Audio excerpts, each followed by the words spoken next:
মানুষের সঙ্গে স্কুলে পড়তে গিয়েছে হাঁস। প্যাক প্যাক ডাকে মুখরিত পুরো শ্রেণীকক্ষ। শিক্ষকও নিজের মতো করেই পড়াচ্ছেন। ক্লাসের ফাঁকে হাঁসটি শিক্ষার্থীদের সঙ্গে আড্ডায় মেতে উঠছে। পড়া শেষে আবার হাঁসটি হেঁটেই ফিরে যাচ্ছে বাসায়।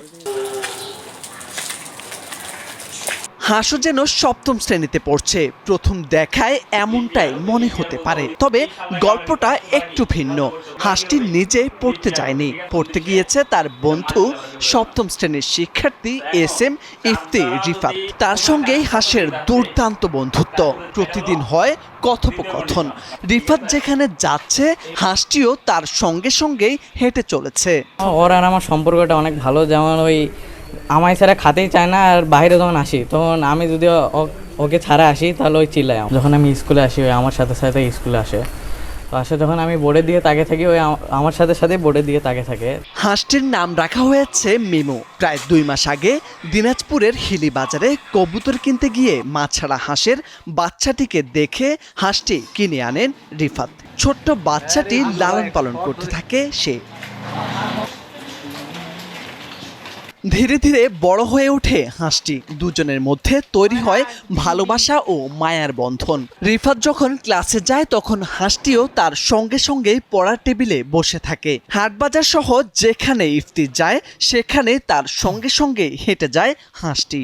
ও আমাদের প্রাইভেটে আসার পর এরকম একটা ব্যতিক্রম কিছু একটা দেখতে পাচ্ছি যে হাঁস নিয়ে প্রাইভেটে আসে বা স্কুলে আসে, স্কুল করে, ওর সাথে হাঁসটাও ক্লাস করে। বোর্ডে তাকাইলে মানে হাঁসটাও তাকাই থাকে।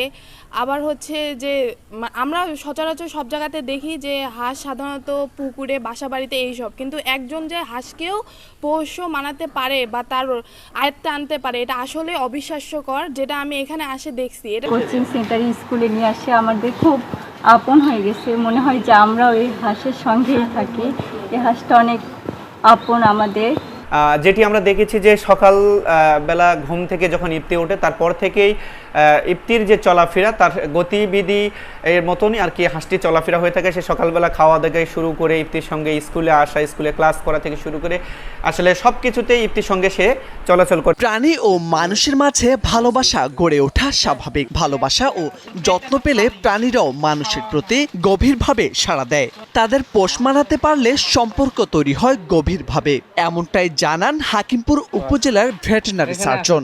এর মধ্যে যে একটা ভালোবাসার সম্পর্ক তৈরি হতে পারে তার অনন্য নিদর্শন বলা যায় ইফতি এবং তার হাঁস। তো আসলে সকল প্রাণী প্রভুভক্ত হয় যদি তার প্রভু তার সাথে একটা সুন্দর সম্পর্ক তৈরি করতে পারে।